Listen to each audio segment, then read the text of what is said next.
Bismillahirrahmanirrahim. Assalamualaikum. Welcome to ABSAC's online sport program. I am Obir Mushtaq with a new lecture of chemistry, that is from chapter number 8, chemical reactivity. As we are discussing about the reactivity of elements, we are discussing about their chemical reactivity. First of all, we will discuss about metals. You all are familiar with metals like aluminium, iron and copper, etc. And metals can be transformed into a variety of shapes. How? By melting, by molding, by casting, by hammering and rolling. We can deform them, we can transform them into different shapes. Metals are opaque, they are lustrous elements, they are good conductors of heat and electricity, and most of the metals, as I have told you, they are malleable and ductile. We can transform them into different shapes. They are denser than the other elements. What are some applications of metals? Where metals are used? Metals are used in transportation, means in many vehicles like cars, buses, trucks, trains, ships and airplanes, etc. Metals are typically shiny solids. They have moderate to high melting point. Usually they have high melting points and they are good conductors of heat and electricity.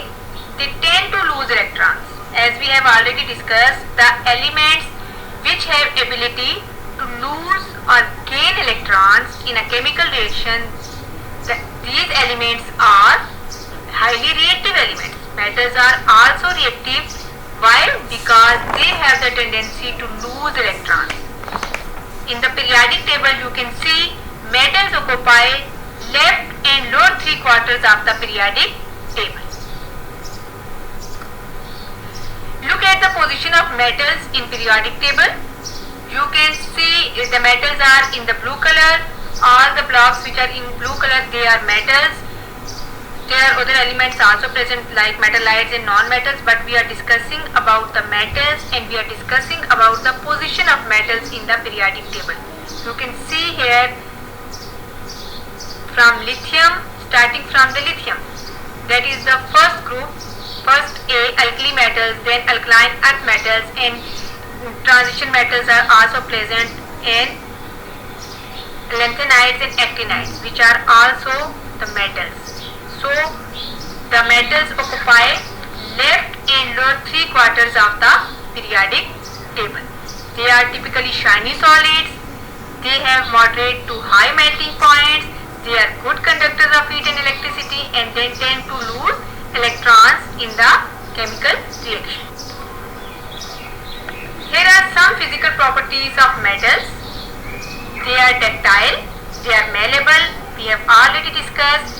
These properties shows that they can be transformed into different shapes by melting, by molding, by casting and by hammering.